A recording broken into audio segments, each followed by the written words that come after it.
Rep.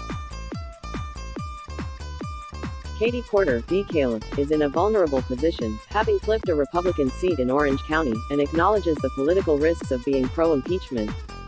Mario Tama, Getty Images. 2020 elections. Lawmakers are being confronted at town halls by voters, not with activist organizations, who boast deep knowledge of Mueller's probe.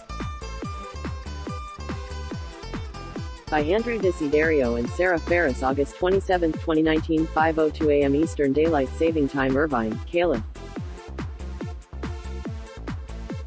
Democrats hoping to avoid clashes over impeachment when they left Washington this summer are being confronted with a difficult reality at sometimes hostile town hall events. Voters across the country, from California to Pennsylvania to Massachusetts, grilled House Democrats on the potential impeachment of President Donald Trump at a series of events this month, regardless of whether they support or oppose the drastic measure. Story continued below the very first question. Rep. Katie Porter received at a town hall here, for example, was where she stood on impeaching Trump.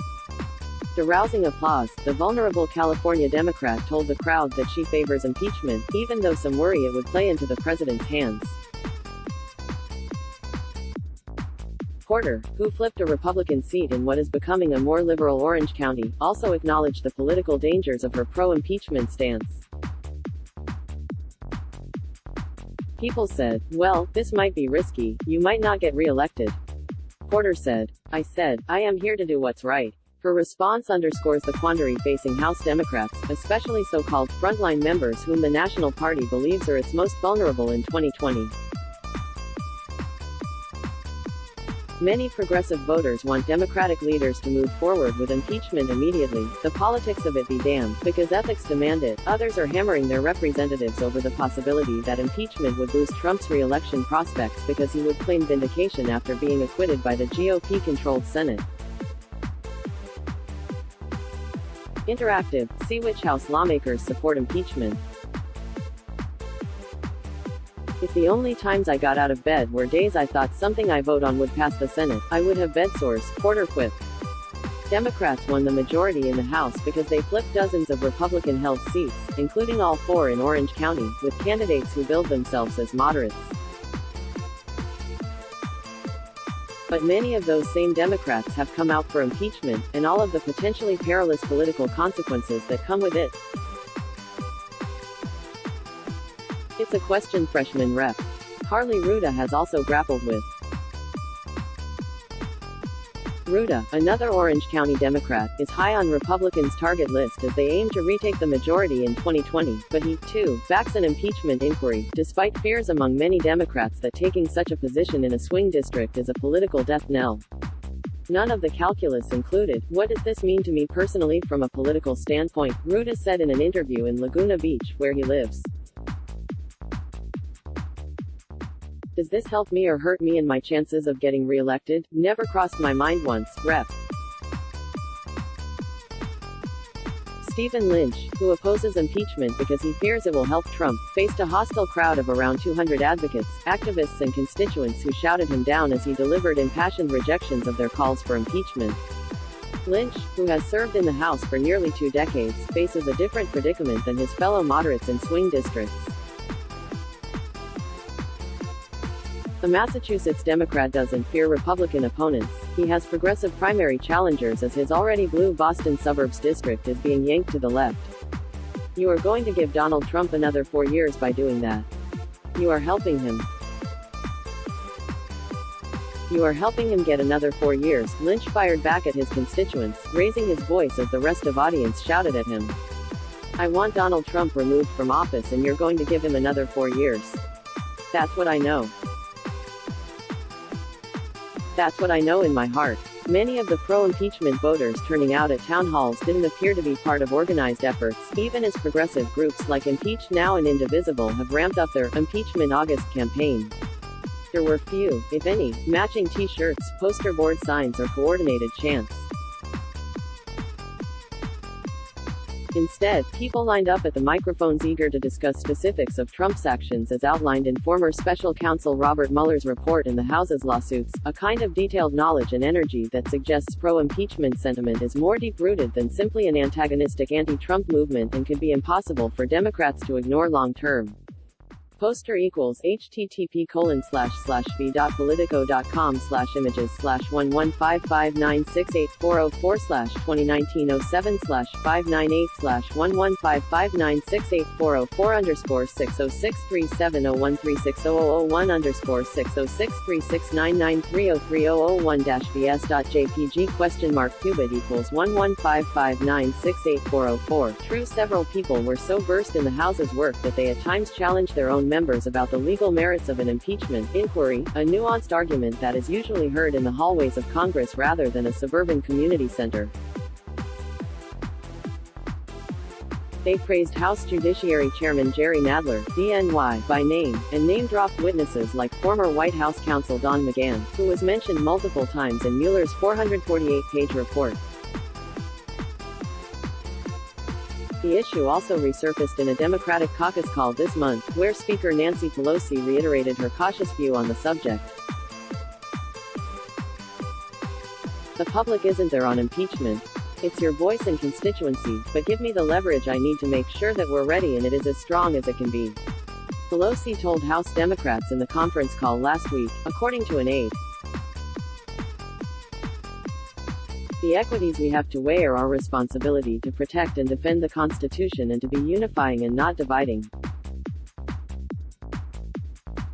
But if and when we act, people will know he gave us no choice.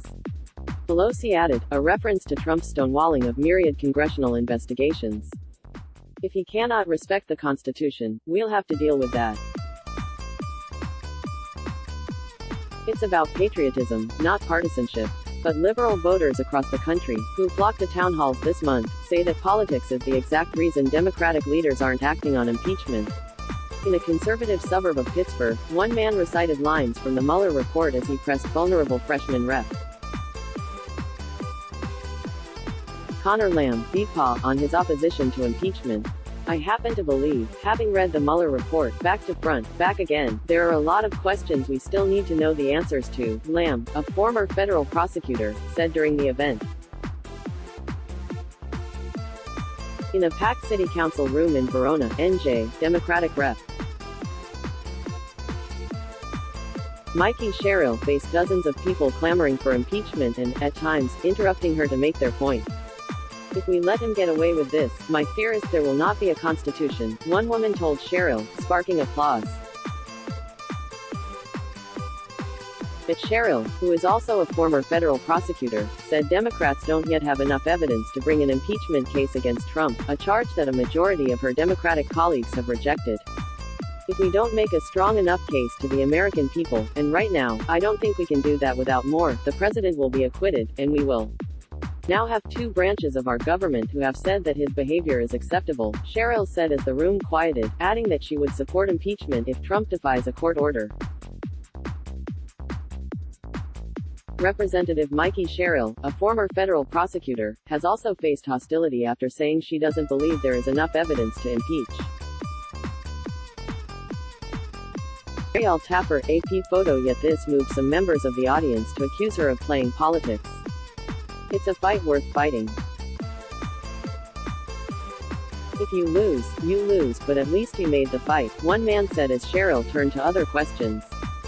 Another woman chimed in with a warning, don't be last to speak up. You'll be challenged, Rep. Gil Cisneros, a Democrat who also flipped a GOP-held seat in Orange County and parts of Los Angeles, supports the House Judiciary Committee's efforts to get its hands on key documents and secure witness testimony via the various court battles waiting their way through the federal judiciary. But he said the House needs Mueller's grand jury information and testimony from McGahn and other former top White House aides before proceeding with an impeachment inquiry. We can't hold an impeachment hearing with just simply the Mueller report. We need the information behind the Mueller report, which the administration is not giving us, which is why we're fighting that in court right now, Cisneros said in an interview in Buena Park. In the beachside city of Del Mar, outside San Diego, Rep. Mike Levin, another vulnerable Orange County Democrat, defended his support for an impeachment inquiry from a voter who pressed him on the political implications. Why give Trump this gift?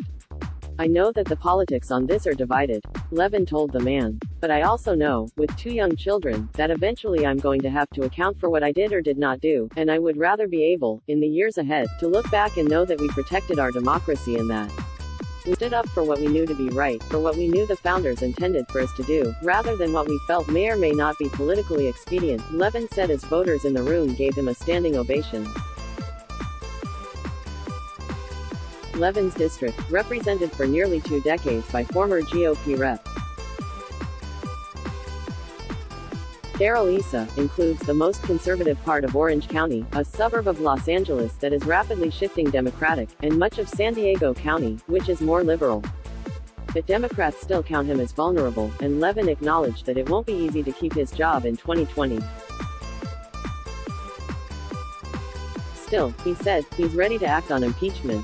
If we don't take the actions that the Constitution requires, I think we're going to look back at this period of time and regret it, Levin told Politico after the town hall. The Mueller report speaks for itself. Mueller's testimony speaks for itself. Kyle Cheney contributed reporting from Massachusetts. This article tagged under, missing out on the latest scoops. Sign up for Politico Playbook and get the latest news, every morning, in your inbox. Show comments, let's block ads. Why?